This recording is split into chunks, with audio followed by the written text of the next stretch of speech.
Hello, Hello.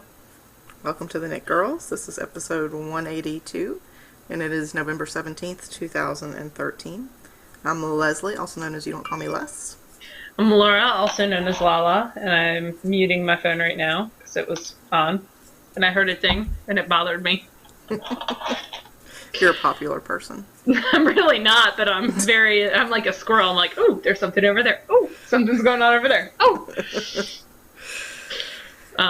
So, anyway. So, what are you working on there, Laura? I'm working on some party elephant socks Why are they party elephant socks? because that's the name of the colorway. Oh, okay. It looks like I spilled something on them too. That's superb. All right. So I was totally distracted today. I have a brand new bag from Fat Squirrel. Pretty. And yeah, isn't that cool? It's a holiday bag. It made me happy. So I got it. It's my last splurge to myself. And it's got lavender on the inside, which makes me super Ever? happy. It's your last splurge ever for Well. the rest of your life. For a little while anyway. So I have a ball of Yarn vs. Zombies in the Party Elephant colorway. And actually, with her balls, I don't know if you're supposed to do this, but this is how I'm doing it. So the tag was attached to a string on the inside, and I couldn't find the string on the outside, so I'm just pulling it from the inside. So it kind of looks like a little coconut. That's much more convenient, in my opinion, than Yeah. it rolling around. I I mean, get I you- guess it depends on the intent, but to me, Yeah. that's perfectly fine. I got some yarn burf on the outside, but also I can fix that like that. I had some yarn barf on the inside, but it's fine. Like I pull out a color and another color comes with it, and then I just knit. Yep. So, because it actually motivates me to knit more, because I'm like, man, I gotta get. Actually, you can see, gotta get past that gray so I can pull more out. So it's very self-motivating. So that's the first thing. But I started like Thursday or Friday. I did a cool computer test with the kids. So as they were testing for they had like 10 minutes where they had to do this little test, a Lexile test. I knit on that as I watched them. Just knit, knit, knit, knit, knit. The other thing on my needles, I have two things on my needles, is a hat. Pretty. Thank you. It's a pattern that I'm writing up. Just a little fun. And it is out of Wild and Woolly. There it goes. Wonderfully Woolly, which is a Green Mountain Spinnery yarn that I got at Rhinebeck, not this past year, but the year before when I went.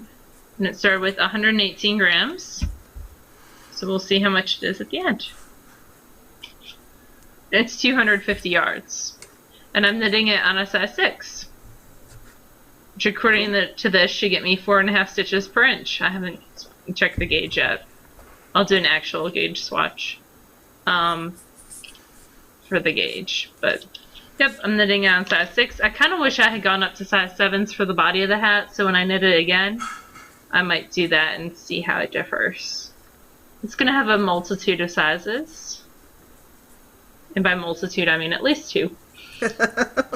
That's probably a good place to start. Just because the pattern repeat, usually you can just take 1 or 2 stitches off per pattern repeat. This one you have to take 4. So 4 times 4 is 16. So it's a difference of 16 stitches. So I'm gonna have to fiddle with it. I can't figure out a good way to do it though. I love making cables, like if there's purls on either side. I don't know if you can see this. How they like go into the cable, like they're continued up. I like doing that. And if I fiddle with the numbers too much, I'm not going to have that feature. And I really like that. I think it looks more clean. So, I don't know. I'm just playing with it. And I broke one of my signatures. I don't know if I mentioned this on the show. I broke one of my signatures, and they sent me a new one.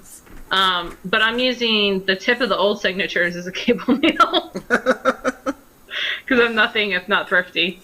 So, and actually I did this when I was knitting the aviatrix hat, and I had to do a band that was basically I-cord. I just used my 2 broken needles to do that. So, see It's a design feature. Yeah.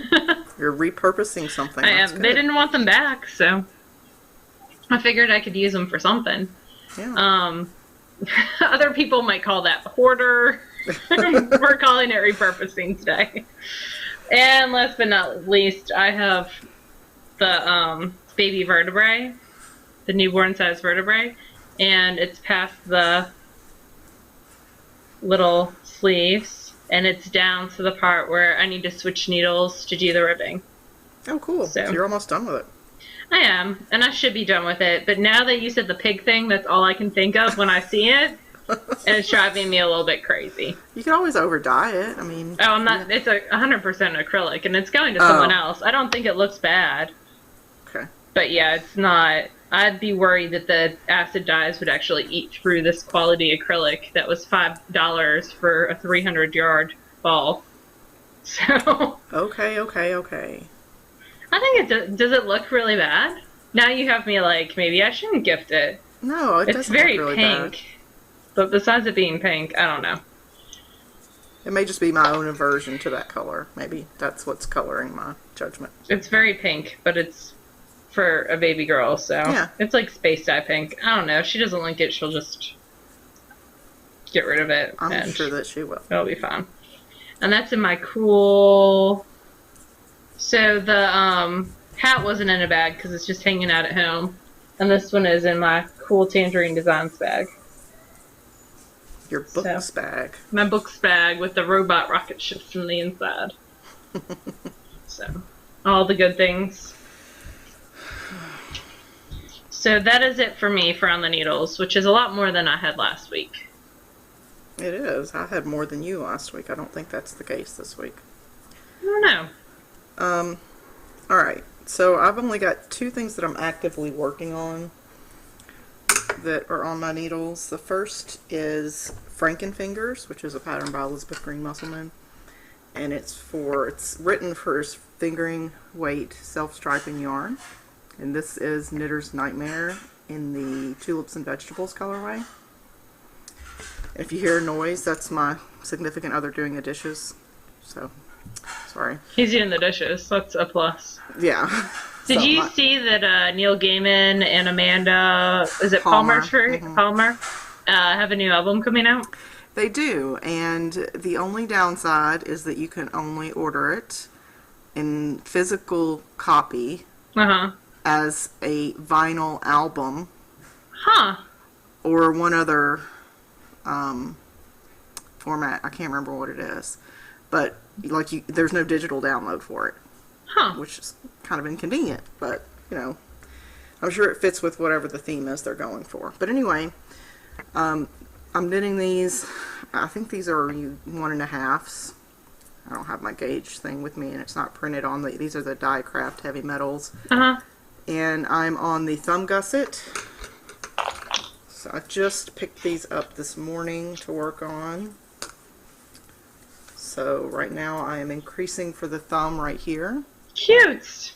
So that is a wee one stitch marker, isn't it? I think so. It's a flying monkey. It is a wee one. That was from one of the Wool Girl clubs. Oh, that's where it's from. I couldn't remember where I got it. But yeah, so I'm at the thumb gusset right now. I've got a little bit more to go before I pull those stitches off and knit up the rest of the hand. And I'm enjoying it. It's going really quickly. It's just a lot of ribbing. And it looks very thin, but it does fit my massively fat wrist. I don't think wrists can be massively fat. Well, you can do this and cover your wrist. I can't. My fingers don't meet. Maybe it's just that your fingers are short. Well, there's that. I can't make my fingers meet, so... I think you just have short fingers. This is probably short, fat sausage fingers, but... That's from a show or a movie. I can't remember what. Okay. Anyway, that's living in my Bling Your String bag. And that is working very well. And the only other thing I have on the needles, I think I'm going to have some negative knitting on because I picked this up this weekend. And this is using 2 different schemes. This is what it looks like. I guess I could finish the sentence. It's the Delancey cardigan, so it's going to look like that, except in 2 shades of red.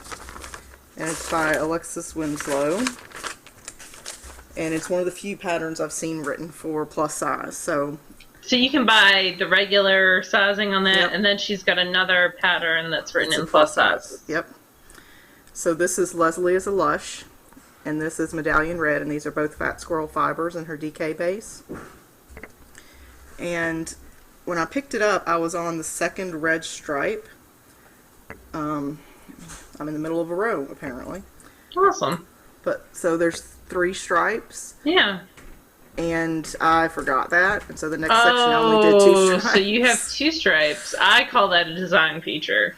Yeah, but I'm only like... Does it bother you that much? 10 rows past. Like, I would have to account for it in the sleeves and in the rest of the patterning, so I think I'm going to rip back. Yeah, that might be best. But it's really simple. You knit 2 panels, then you join them in the middle. Like, this is... Ooh, no. Over here, I think. Yep, there we go. This is actually the center back. And they're on size 9s, I believe. Mm-hmm. Well, I don't know how... Yep. Oh, no, 8s. I'm sorry. And I was knitting together with Stacy Loves and... Or no, I'm sorry, Venusian Beauty and... Casey of Tangerine Designs. Casey's is done. It's been done since Rhinebeck. And I don't know about Venusian Beauty. I don't know if hers is finished yet or not. Oh, no. But anyway, this is where it is right now. And because I hadn't decided whether or not I was going to rip back, I left it. But I think I'm going to rip back. It's only, you know, maybe 3 hours of knitting at most. So I hate ripping things back, but... I would hate it more if I got all the way done with it. And then you hated it and it bothered you. Yeah, I agree. So, yeah, that's all that I'm actively working on. Do you have any FOs this week? I have no FOs. Okay. Well, I've got a couple, so I'll show y'all mine. The first is another Vivid Square. I know y'all are super excited to see another Vivid Square. I want to see them all. Show them all to me. Well, I only have 3 of the 4 colors knit up right now. Did you got more yarn this weekend though, right? I did. I got 1 more skein of each. Okay. So you're not adding any more colors. No. You're just... So these are 4 of the colors, and my 5th color is a darker gray. It's more of like a charcoal color. So it's just all going to be very neutral. Uh-huh. And that's perfectly fine with me. I did finally decide on a pattern layout, and it's going to call for 49 squares. So I have... So how are you thinking about laying it out? In sort of a diagonal color scheme. Okay, so like the colors sort of stripe. The light gray goes that way, all the green goes that way. Oh, cool. Yeah. I thought about doing it almost like log cabin style. Where like there's blocks of color. Yeah. But then I thought, I don't think that this particular pattern would work well for the log cabin. Like... There's too much distraction, I think, in the way that these all sort of connect at the edges with this continuing stitch. So, well, if you knit another 40 squares, you can kind of play with it a little bit. Yeah. Well, I have 10 of my 49 needed, so it's going to be a while, but you know. Yeah. But yeah, I finished this one yesterday. And then as soon as I finished this one, so I went to Wool Bearers yesterday, which is a local yarn shop in Mount Holly, New Jersey, which is outside of Philly. And I met up with Dorian, who is Simply Me 5252, and I went with my friend Susan, who's Aunt Suze. And as we were all sort of like checking out and getting ready to leave, we came across this DK weight sock yarn that they dye up there. Yeah. It's like a local dye. They have local fiber and stuff like that, too. Yep. And this was called Women's Intuition. And I've gone to this color every time I've been to Wool Bearers. I've been drawn to this color. Uh-huh. So I finally decided to just buy it. So I got 2 skeins of their DK weight at like 140 yards. So it's just a 100% superwash merino, basically? Just a DK weight superwash, yep. Okay. And I made a pair of socks. Y'all make me sick, because, like, my DK weight pair of socks took me how many weeks to work on, and you're like, I'll whip these out on a Saturday.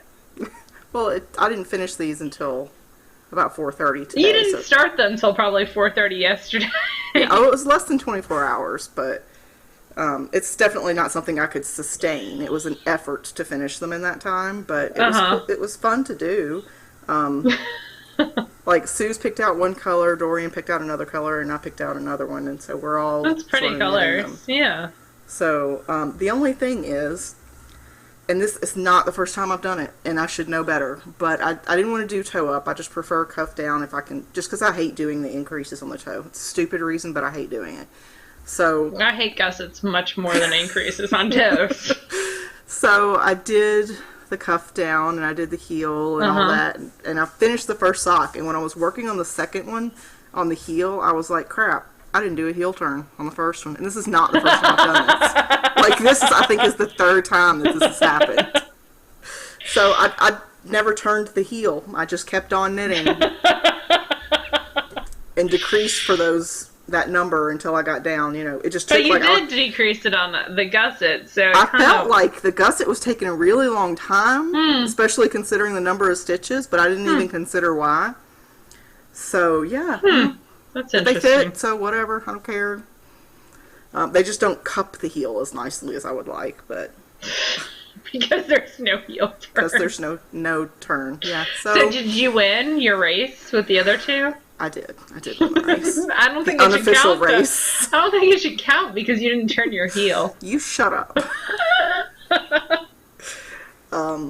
Yeah, Dorian, I think when I talked to her earlier, she did them 2 at a time. Yeah. And she only had like the ribbing left. And Sue's, I think, decided to like sleep or something. And how dare her? She's working on the second one still, so. Yeah, so I enjoy it. It's fun to be able to knock something out quick like that, because I don't do it often. I'll take your word on it, because I've really not knocked anything out quick in like months. But yeah, I enjoyed them, and now I'm going to put them on because it's cold in my basement. Awesome. But I have sport weight socks on now too. I have some. I'm not going to lift up my foot. I have my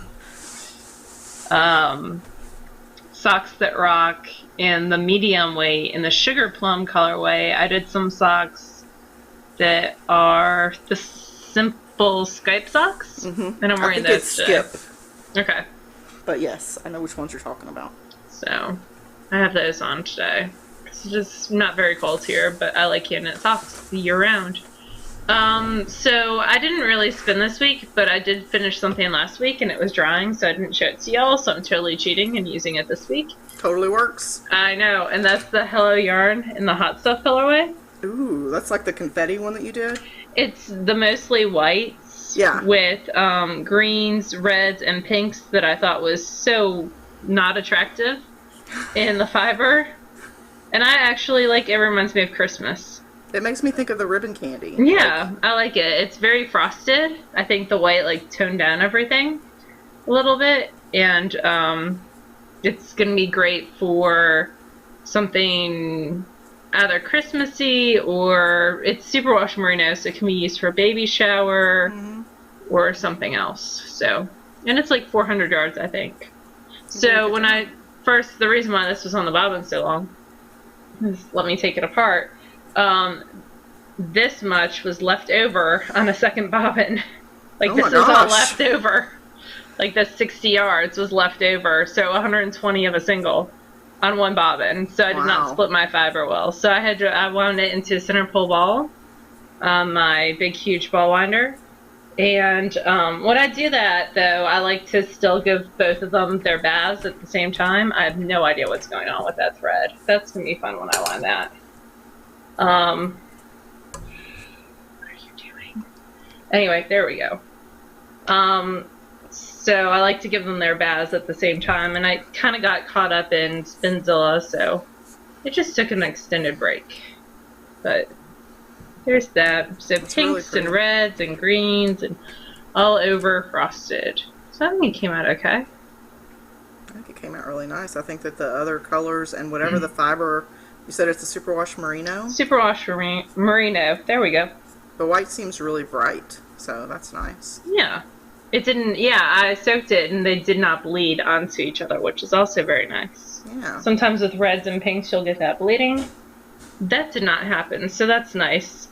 I have some more Hello Yarn Polworth on the wheel, but It's on the line drum, and it's kind of hard to pull that bobbin off because it's the same on both sides, and I didn't feel like grabbing a Sharpie and marking it. So I'll have that to show at least one bobbin next week. The sidekick is sad, so it's a Still sad working on sidekick. figuring out the squeaks. Yes, it sounds like a mouse is dying inside of it. So that's very sad. It is. Makes me extremely sad as well. So that's it for my spinning. We have a great book to review. It is Yarn Play by Katja Frankel. See, that's why I keep Leslie around. She can pronounce stuff. That's the only reason I'm here. The only reason. And she actually just put out a brand new book with Cooperative Press, which we'll review at a later date. And it's got children's accessories. I want to say it's like head-to-toe accessories for kids. But anyhow, this is Yarn Play by Katja Frankel. And so it's one of the Malabrigo collaborations. Thank you. Oh, it's like I sleep at night. So there's 3, 4, 5, 6, 7 total patterns. Did you already say that? And it's got a visual index for all the patterns. So there's the first 3 and the second 4. Yep.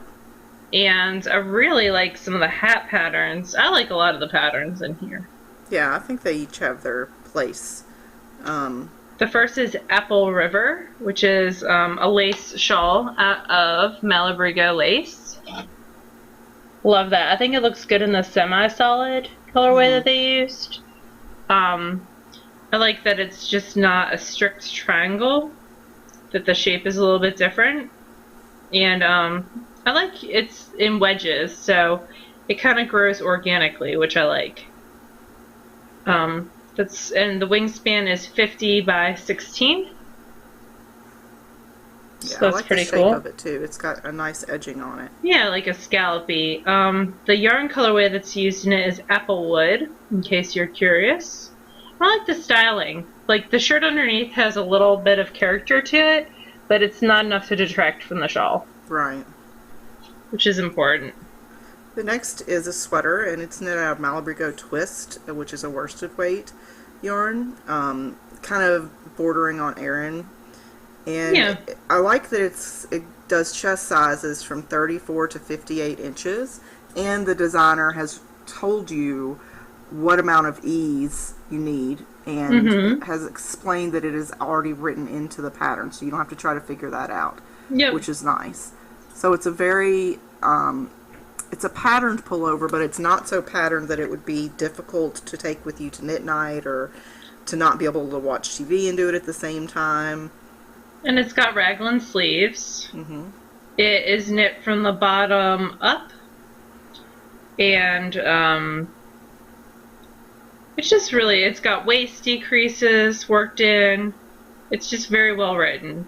Yeah, and I think that it would be a good quick one to whip out because of the gauge of being essentially 4 stitches to the inch. It's going to go really quickly, and the top-down style of it is actually an easy way to start with sweaters. Yeah, definitely. There next is an infinity cowl called Casual Nexus. It does have a bit of color work. It starts with a provisional cast on and is worked in to create a ring. So you start at 1 inch, knit, and then join. So it's knit almost like a sock. It's a tube. Yeah, it's knit out of Malabrigo sock yarn with size 3 needles, so 3.25, so fairly small needle size. But I think it'd be something like car knitting, enough to keep you occupied, because the chart's not super complicated, but easy enough to do. And just work on, like, in the car as you're waiting to pick someone up, like in the line to pick up your kids. Or a drive-through line, like I do at Starbucks in the morning. Or something along those lines. I like the Locust Vest. I do too. I like the lace panel. Goes from 31 inches to 60 inches, and it's designed to be worn with 0 to 2 inches of positive ease. So it's meant to not be quite fitted, just a very sort of casual fit. The yarn And used is Malabrigo Silky Merino, which is a soft single spun DK type weight, which will show off, it'll open up and show off the lace really well. You might have some issues with pilling in certain areas, so that's a consideration, but the lace will open and look gorgeous in it because it is just that single. yeah, this might be something I actually knit this winter because I really like vests and short sleeve knitted items because they keep me warm without overheating me. It's very pretty, and like the sweater that we talked about earlier, it does have waist shaping. Yeah, after I said it, I realized it's totally not a top-down raglan, so I apologize. I was wrong about that. Oh. I totally missed you saying that. I had just said that it was bottom up. Yeah, you were correct. I was not. Okay. But it did have raglan sleeves, so we were all kind of correct. There is water spout, which is a traditional beret, worked in the round from the brim up. It is out of the original male worsted, which was the first yarn of Malabrigo I ever bought. And it's really one of my favorites. It's more of like a gently fold single yarn, so not it will pill in garments, in larger garments, but a hat's not going to get a ton of wear. It comes in 4 different sizes from 18-inch all the way up to 24-inch, so a lot of options there. And if you wanted it more slouchy, you'd just add more height to it. Then there's the prim cardigan, which I think is one of my favorite pieces in the entire thing. Yeah, when I looked at this, I thought, oh, that's gorgeous, but no way would I knit it because look at all that reverse stockinette. But that makes no sense because it's knit in pieces, and it's the exact same amount of stockinette and reverse stockinette you would knit on a piece where it was all stockinette facing. So I was not paying attention, but yeah. I like that it has snaps as well, like under the buttons, so it has the snap feature. I love the colorway she uses, more of a variegated. And it's Aurora, which is a yarn I've not used from Malabrigo. It's relatively new within the past year or so. I did my sweater, my navy sweater, 2 summers ago out of that. The one that I did, the Ysolda teak. I like on her sweaters, she on her measurements. Yeah, it's very detailed. It's a chart and extremely detailed. And I think that's really interesting. This one goes from 30.5 inches at the chest to 59.75 inches at the chest. Again, it has waist shaping, which I love. It's got, let's see, I think it's more of a yoke type construction. So you start at the bottom, work your way up, then do the sleeves, and then join the sleeves in the body. And one thing I really like... It's still raglan shaping. That's interesting. Yeah, but it's done in pieces, which is a different way to do it.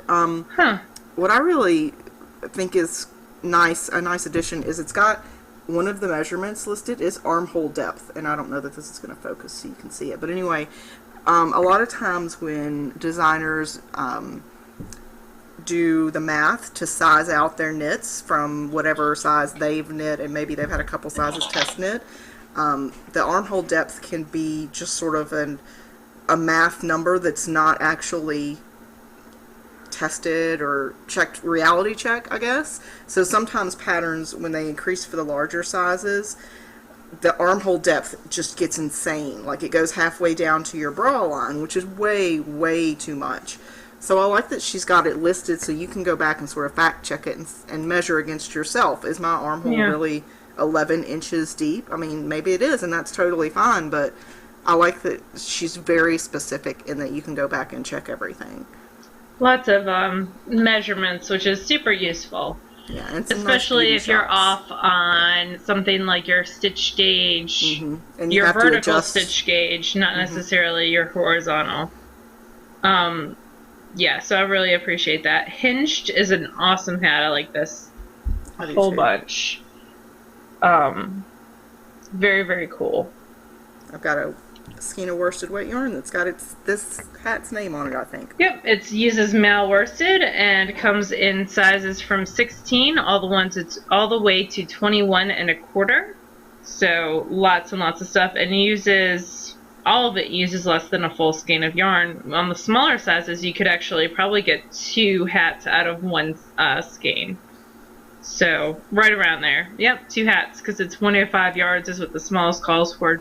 The whole skein is 210. Yeah. So that's pretty cool too. And the whole collection costs €12, and that right now is about $20 in the US. And it's a downloadable ebook that you can get on Ravelry. And actually, Katya had reached out and asked us if we wanted to do a giveaway in conjunction with this. So we are going to do a giveaway. Laura knows what the details of that are. She is going to, and she's going to mail the prizes, which we always appreciate. Mm-hmm. And she has 2 skeins of Malabrigo worsted. I will put pictures of those up in the contest thread? Yeah, like in the contest thread. Thank you. Mm-hmm. Words are totally escaping me today. So I will do that. They are, let me pull it up real fast. There's a chocolate one, which is called Polvorinto, perhaps. And then there's like a white ice one, which is really, really pretty. I think it's Gray Morn, actually. It's pretty similar. Just really, really pretty. So I'll grab those pictures off the message she sent me. And we will, it's going to be a drawing for 1 each. So it's 2 separate drawings. Yep. And that's enough to do one of the 2 hats that she has in the collection, which is super, super cool. Yeah, and I think she's a pretty well-established designer. So I think for the contest thread, we'll just ask you to pick your favorite Katya Frankel pattern. That sounds wonderful. And tell us about it in the contest thread. One person, and it'll be on Ravelry. Yep. 1 entry per person, must be a member of the group. No chatter in the thread, please. There you go. So favorite things. We have a lot. Oh, not favorite things. Ask me anything. Ha ha ha ha ha. You know what's funny is I didn't realize it when I created the thread, the Ask Us Anything thread. But the website, very popular website, that my husband, fiance, whatever, is a member of, called Reddit. It occasionally does these things called Ask Me Anything. And they'll have famous people do it. Like, fun.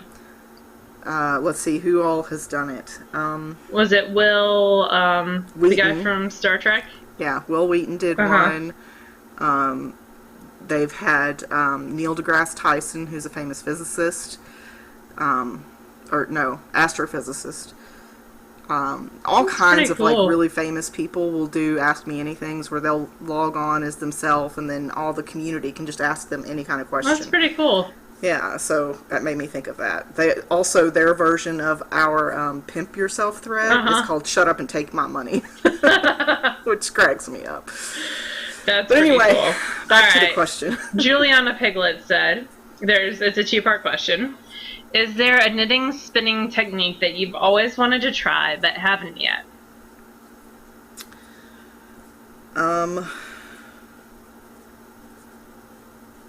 I don't know. Why don't you answer and I'll think. I'd like to do cable construction on a yarn? Spinning. Yep. So when you do, and Sarah Anderson's book really goes into detail about this, but it's basically a 4-ply where you spin all the singles one direction, and then you 2-ply them, so you have 2 separate 2-plies, the other direction, and then you ply them back on themselves back the first direction.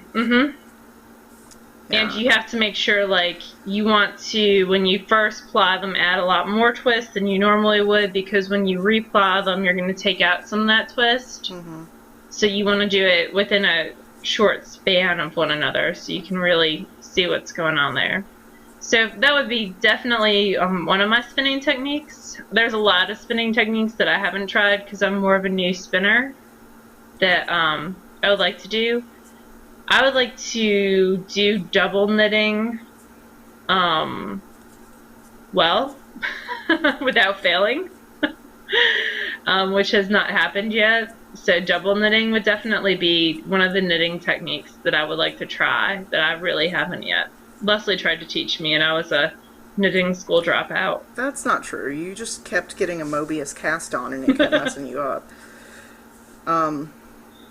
double knitting I have done, and I enjoyed that. I have no desire whatsoever to do intarsia. There may eventually come a pattern that makes me really want to do it, but at this point I haven't seen it yet. But that's not the question. Something that you want to try that you haven't yet. Do you like how I just refocused you? The thing is that I'm still relatively, honestly, I'm still relatively new. I've only been knitting for 5 or 6 years, but to some degrees I would say I'm fearless because, I wanted to do lace, so I knit a shipwreck 6 months after I started knitting. I wanted to knit a sweater, so I did, and it didn't fit, of course. Is there a certain sweater construction that you haven't done yet that you'd like to try? I would like to do the contiguous set-in sleeves. I did knit that once on the Thaoni, but then I ripped it out because I didn't swatch or anything. I would eventually, at some point, love to knit or spin and ply a yarn thin enough to knit the traditional shawl, wedding ring shawl, where the entire shawl that's knitted can be pulled through a wedding ring. It's so fine. But, as far as techniques, I don't know. I'd love to be able to solidly spin woolen yarns, really, really well. That's the thing I can think of. Okay. I think that's a good thing. Yeah. Because then I could be really useful in the event of an apocalypse. Yeah. Woolen yarns. Not worsted, which lasts longer. Just the woolen. Don't pop my bubble.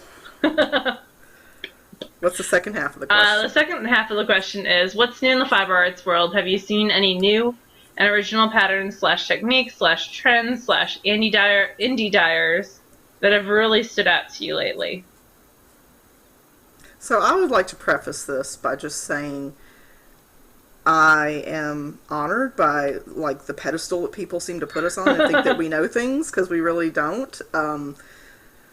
We're just two geeks sitting in front of computers talking to y'all. Honestly, we don't know anything special, but the things that so one of the tools that I use to sort of keep up on what's new is the Ravelry recommended patterns. Yeah. And if you don't know, you can go to ravelry.com/patterns/recommended, and those will be patterns that are recommended for you. And it's basically an algorithm that Casey's written where it goes out and it looks at what your favorited projects are, what your the things you've got in your queue. And it has quirks. It keeps recommending my patterns to me. When I publish a new pattern, I'm like, yeah. I feel like I've seen that one before. It recommends people that you're friends with. If they publish a pattern, it comes up in your thing. And so every day I go out there and I check it and I see what's new. I mean, that's not good for the queue or the budget, by the way. But I go out there and I check it every day to try to, see what's new and interesting. Or as far as indie dyers, I think social media is kind of the key to that. We both are Instagram people. I'd say that's fairly accurate. So we're both out there, and even if I don't, if it's a dyer I've never heard of, and this has happened several times, there'll be a dyer I've never heard of, but maybe one of my friends has, and so they'll post a picture of something they get in the mail, and I'll say, ooh, what's that? And it starts the conversation. So now there's another indie dyer that's on my favorites list that I need to buy from, or what have you. So I would say social media is a good way to keep up with it. What do you think? Well, just broad trends in the fiber arts world that I've noticed in the past year, or 5 years, has been a lot more self-publishing. Mm-hmm. And self-publishing of magazines especially. I grab some, because I pretend to be prepared sometimes, but also this is in my pile to read by my bedside. So, Ply for Spinners. Yes. Is definitely a new indie published magazine. Pom Pom Quarterly, which I do not have a copy of, but I keep intending to get, but there's not any yarn shops near me that carry it. I think you can do digital now. Mm-hmm. They just added that feature. Cooperative Press has one. A magazine. Yeah. Taproot which is not just knitting, it's food, farm, family, and craft. And I got this one because this is Gather, but there's a very cute, and it's more articles, like written articles, fiction or nonfiction, which I enjoy, but it also tends to have a knitting pattern in it. And now, I won't be able to find it because, there it is. So this one had the fawn hoodie and leg warmers. Aww. Which I thought were super cute. And that's by Carrie Bostic Hodge. And then I just got Yarn Market, which is a UK-based magazine that's been around for a while. But this one had an article on, I was making an order already from the UK, and she happened to have these magazines in her shop. And this had an article on blending boards, which I happen to have one. So I thought that would be interesting, and I read that article, and it's really interesting. But it also goes into some very specific information on British breeds of sheep, especially, which I thought was pretty cool. And again, this one's more of a written from a first-person narrative perspective in a lot of ways, so that's pretty cool. But a lot more independent publishing, not only of patterns, but also magazines and books, which I think is a very cool trend to see. Also more breed-specific yarns. Mm-hmm. I think definitely is hitting some of the more mainstream yarn companies, where they're, so for example, looking over my shoulder, but Sincere Sheep is a company that does breed-specific yarns. That's definitely hitting the market, looking for actually where Imperial Stock Ranch is another one, where these sheep are farmed, and kind of that back to buying local is kind of hitting again. I feel like. And I hate to like overplay significance, but I don't think I can in the event of, or at least in the instance of Ravelry. You were talking about self-publishing, and I think that Ravelry has just done absolutely amazing things for self-publishing, because I look at some very established knitting magazines, like Vogue Knitting. And while the things are very beautiful that are produced, many things are very beautiful, a lot of them aren't wearable enough that a large percentage of people would knit them and, invest that time and pay that author or designer or what have you. Whereas a lot of the people in Ravelry that self-publish, this isn't their day job, right? So they want to knit a sweater that they're going to be able to work into their everyday life. And a lot of people can sort of relate to those designers better. And those designers are more able to capture, a simple design or simple aesthetic and not have to sort of answer to a design board or a mood board. Whereas people who work with magazines do. They are sort of tied to what there's a theme that goes through, a feeling that goes through a magazine. I'll agree with that. And you have access to view all these, I don't know.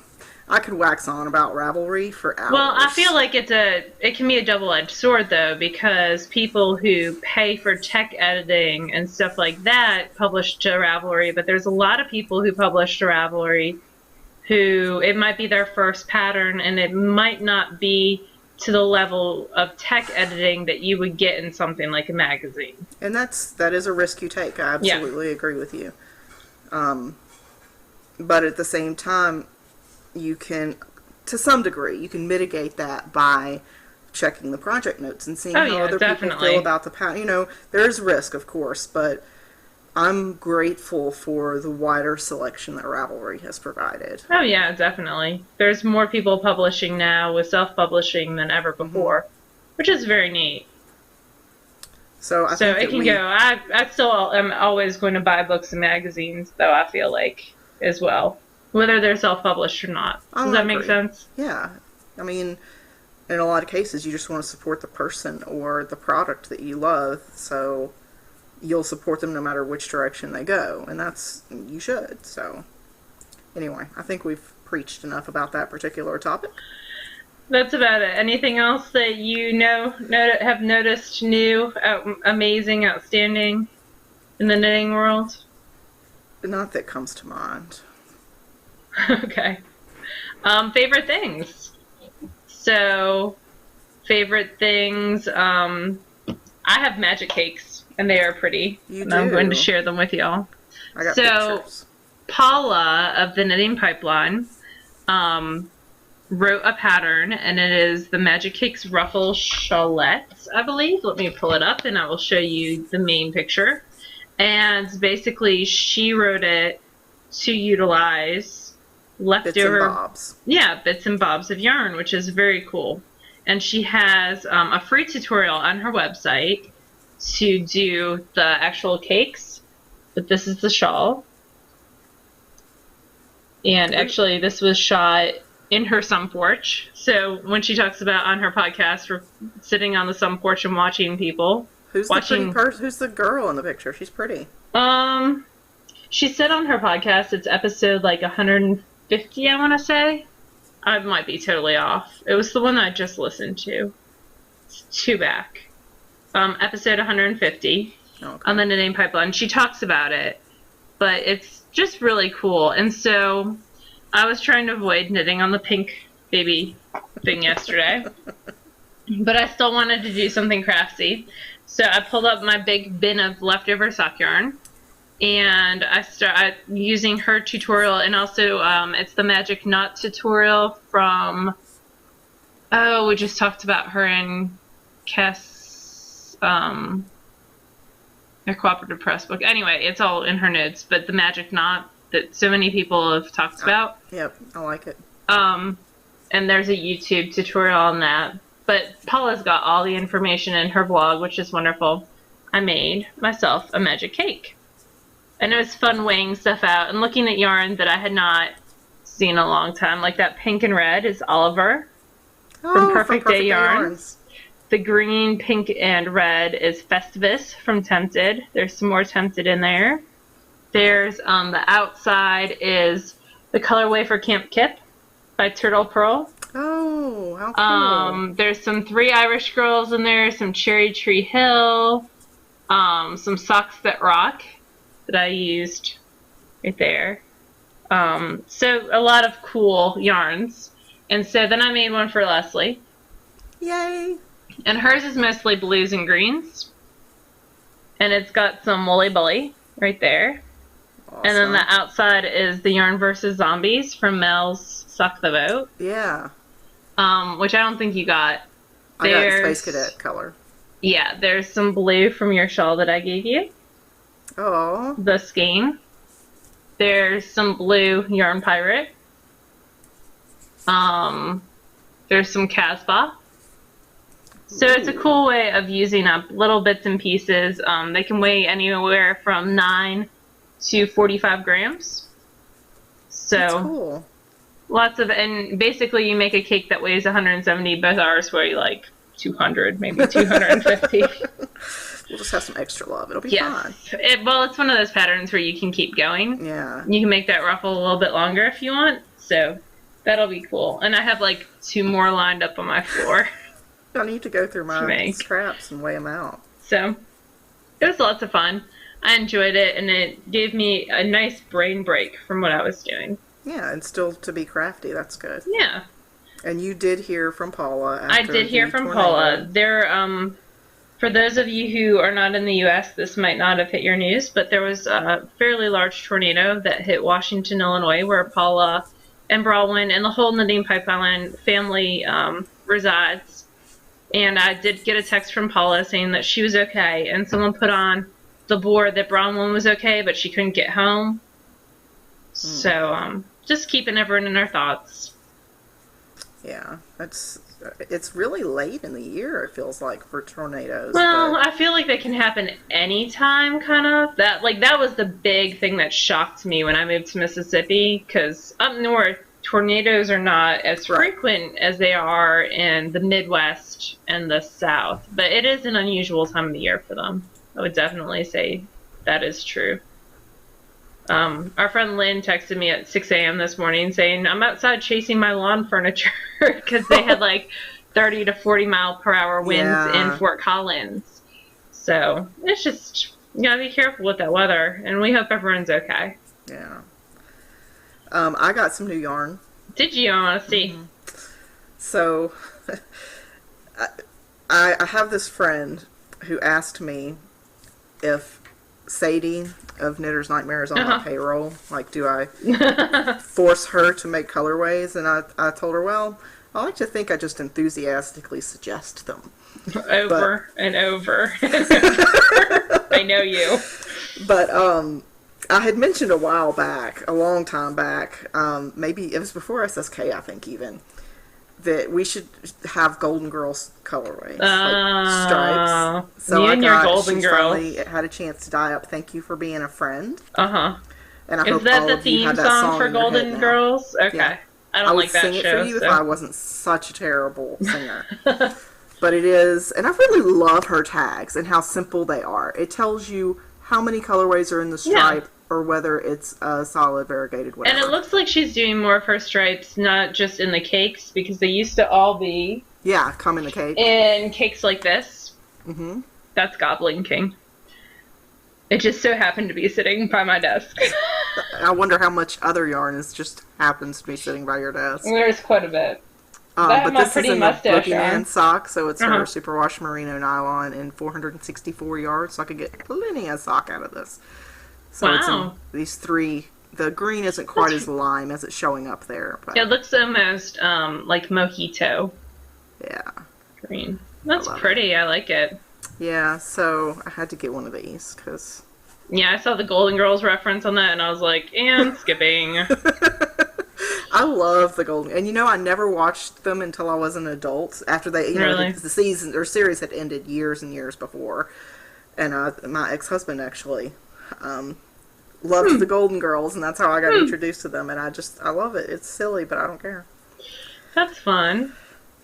I spent part of my weekend watching the Craftsy blocking class, which was lots of fun. I'm only like 30 or 40 minutes in, but she has a lovely British accent, and it makes me happy. So I watched that a good bit. I wonder if people overseas enjoy listening to American accents. Like, we enjoy listening to... Like, I think most people enjoy listening to British accents. I wonder if British people enjoy listening to American accents. I don't know. That's a good question. I'm sure someone will address it. If you're one of our British viewers, you should comment and tell us what you think. Or Australian. Ooh, Australian. Okay, The Man from Snowy Rivers on Netflix, and I love that film, and it made me so happy. There is a podcast that I just started watching, and it was actually at the recommendation of Sadie. And it's called A Gentle Ribbing, which to me sounded like a sexual reference, but it is not. And the lady who hosts it is Australian. Actually, I think she's in New Zealand. I could be horribly wrong, and I'm sorry if I'm wrong. But she also has yarn. She dyes yarn, and it's called Soft Like Kittens. That's the yarn's name, the company name, which I keep wanting to order some. I need to order some because the name is enough. Yeah. But I love listening to her talk, so... Anyway. That's cool. You're going to be here in like a week. I am. When are you coming? So we don't have any firm plans. Okay. But I do have a house sitter and a pet sitter, so that's good. And we are coming down, probably leaving on Saturday at some point, and then we'll be, depending, like, if we're all feeling good and fine, we'll drive all the way through. It's about 18 hours. If we're not and we get like grumpy and tired, we'll stop, somewhere near Chattanooga or not. You should call Wheezy and Mom on your way and see where they are, and you could have lunch or something. That would be fun. Because they're leaving on Saturday as well. But they'll leave at like 5 a.m. Oh. So. Yeah, I don't know about that. They already said they were leaving at 5 a.m. But, yeah, so we'll either get there late Saturday night or Sunday afternoon sometime. And then we'll leave again the following Saturday. Maybe in the afternoon. It just depends. But, yes, Laura and I will be able to record together at least once, hopefully twice. Yeah. Just depending on how long we actually stay. Yeah, so that'll We can get milkshakes. That'll be fun. Hell and yeah. nachos. Yes. And sushi.